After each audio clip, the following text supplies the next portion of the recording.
What's up guys? Welcome back dito sa ating channel. Birds Gaming nagbabalik para sa isa na namang play to earn na i-feature natin dito sa ating channel. And eto, malinaw na malinaw, no? Basa nyo, ang title niya, ang pangalan ng larong ito is Pixels. And yun, aside sa play to earn guys, ang sabi raw, it's also free to earn or free to play siya na play to earn. Ibig sabihin, no need tayong gumastos dito pero pwede tayong kumita. At sa ngayon nga ay nagte-trending itong si Pixels. So tingnan natin ha. Sa video na ito, pakita ko lang sa inyo kung paano kayo makakapag-start na maglaro dito sa Pixels. So samahan niyo ako. Let's go!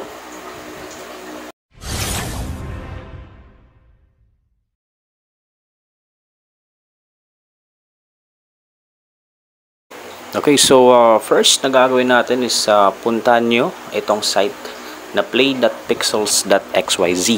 So you can check it on the description of the video. Click nyo lamang yan. Now, pipili kayo kung alin dyan yung komportable ninyong pag-sign inan or login. Phone or email, Ronin, or yung MetaMask wallet niyo. So pili kayo. So ngayon, ang pinili ko lang muna is yung email. Ayan. So, login lamang ako gamit yung email ko guys. Okay, so once nakapag-login na or okay na yung inyong account, you'll just go on to this page and click on Start Game. Sa ngayon, browser game pa lamang siya. So, you can play this one on your phone gamit ang any browser na meron kayo or pwede rin sa desktop or laptop ninyo. Ayan. Actually, nakapag-start na tayo ng laro. So, yung pupuntahan ninyong lugar, pinakaunang lugar is hindi ito actually. It's a land na parang may tutorial kayo doon na ituturo ng NPC or non-player character. So, basically, ganito siya. It's like RPG. Okay, na familiar kayo sa ano ba, Ragnarok.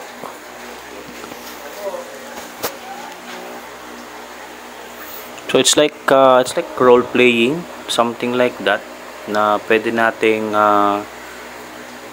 personalize yung character. Ayan yung gumagalaw, pero right now it's on 2D. Pwede nyong i-click dito sa may ito, yung avatar. Pwede nating i-personalize yan dito. So pipili kayo hairstyle na gusto ninyo, hair color, outfit. Ayan.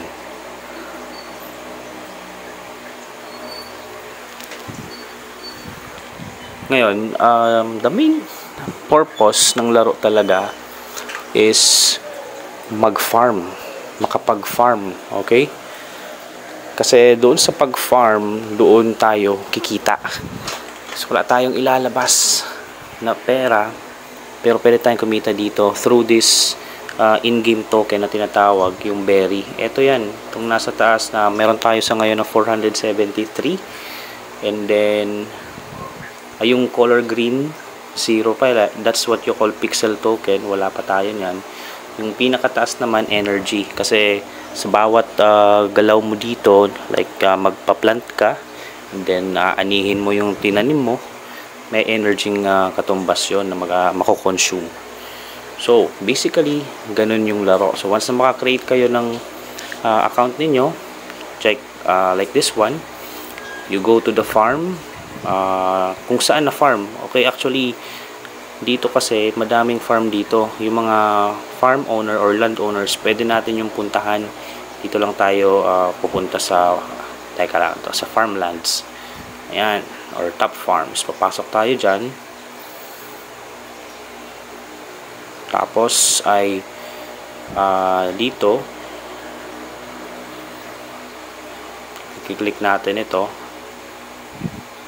And then we can go to a random na farm. So kung alam natin yung number, mas maigi. Kung hindi, you can go on and yan, click natin. Tingnan natin kung saan tayo mapupunta. Ayan. So, dito, pwede tayo magtanim sa ganito. Make sure na meron kayong seed. Sa ngayon, naubusan tayo ng seed. Okay, ito na lang. Magsibak na lang tayo ng kahoy para makakuha tayo ng resource. Ayan. Ayan. Ayun. So, farming. Ano pa ba meron? Depende sa mapupunta ninyong land.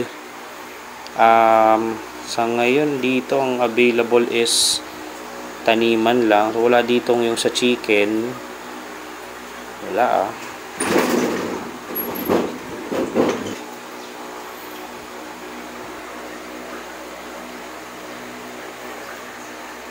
Yun, wala. Okay, so magtanim na lang tayo. Kasi yung basic guys, yung basic is magtatanim tayo nung tinatawag na popberry. Tapos, pagtanim mo nun, didiligan mo. Pagkatapos, ilang seconds lang siya tutubo yun, lalabas yung prutas, aanihin. Tapos, ibibenta natin. So, ito yung pinaka-basic na gagawin natin dito. Una, bili tayo ng seeds. Masyadong, maraming tao ngayon. So, dito sa The Box Galore. Yun. Daming ang tao. Overflowing. So, buy tayo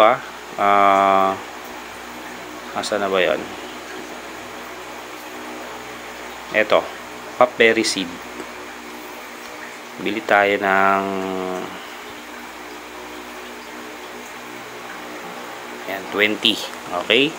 So, 20 seeds is equal to 20 berries yung makukonsume natin dito.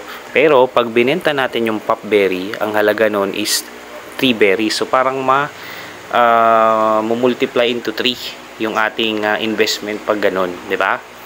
So, ayan. Nakabili na tayo. So, yung 20 na yon mamaya, magiging 60 siya. Babalik tayo dyan later on. So, pakabili ng seeds ay hanap tayo ng farm. Pag meron kayong napuntahan na farm na, pwede ninyong i-bookmark yung address. So, nag-bookmark tayo dyan ng isa.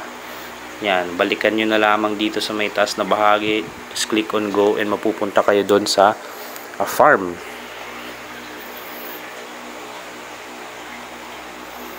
Ayan. So, maraming resources dito na pwede. Ay, ano na?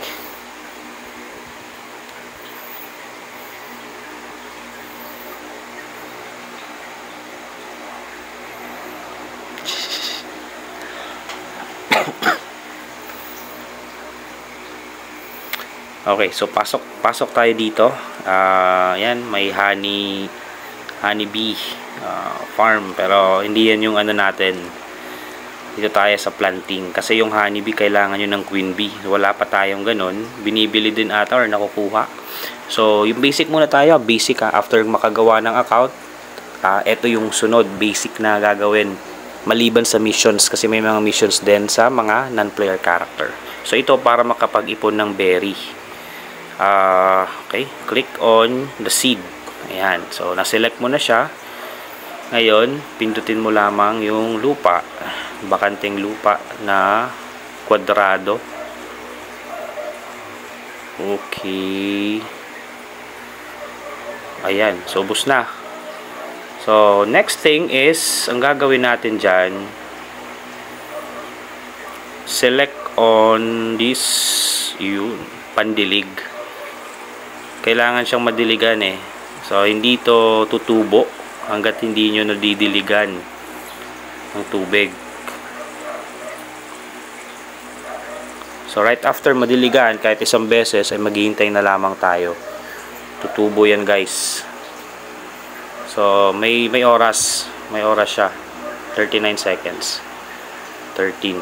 Okay, it's like 1 minute of waiting time. And right after that, tsaka tayo mag-aani. So, Para ding Farmville. Kung familiar kayo sa Farmville, kasi dito pwede din kayong magano ng eggs, may pet animals, and then yung iba pang sources, yung kahoy, mga prutas. Ang maganda dito pwedeng ibenta, at ang ibebenta mo, ang makukuha mong in-game token, pwedeng ipagpalit. Kasi itong berry ngayon guys, nasa Ronin Wallet na ha. Tandaan natin, Ronin Wallet, legit na legit yan, from Sky Mabis yan. Okay, ayan na. Nakita ninyo? So, meron na tayong mga pop berries. So, kailangan na lamang nating anihin. So, before natin ma-ani yan lahat, is to we click on this button. I mean item. So, ito yung shears. Para siyang malaking gunting. Ayan. Okay. So, click.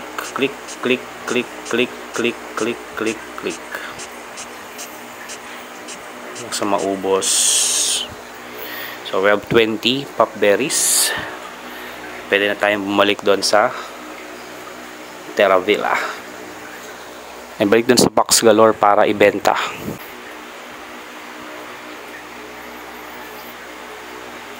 Okay. Medyo mabagal yung server. Madaming marami na yung naglalaro. Ayan. Yan.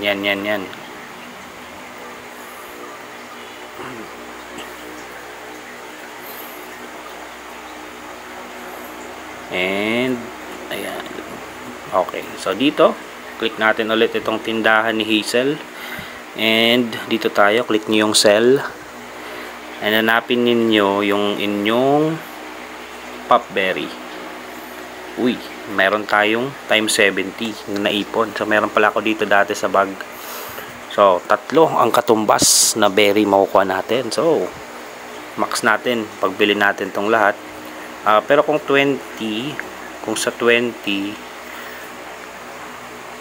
ayan, so may 60 tayo, 'di ba? So busin na natin 'to. Let's go. Yan, 210 berry yung makukuha natin. And sa ngayon, meron tayong 663. Okay. That's it. So, napakasimple ng gagawin. Ganun lang, rinse and then repeat. Paulit-ulit. Hanggang sa meron pa tayong energy. Okay? Kasi yung energy guys, pag na-consume yun, itong nasa taas na bar, pag naubos yan, hindi na kayo makapagtatanim, hindi na kayo makakapag-ani. Now, watch my next video para malaman ninyo kung saan naman kayo kukuha ng free energy, and then yung mga tips and tricks dito sa laro. So thanks for watching guys, and see you on the next one. Goodbye.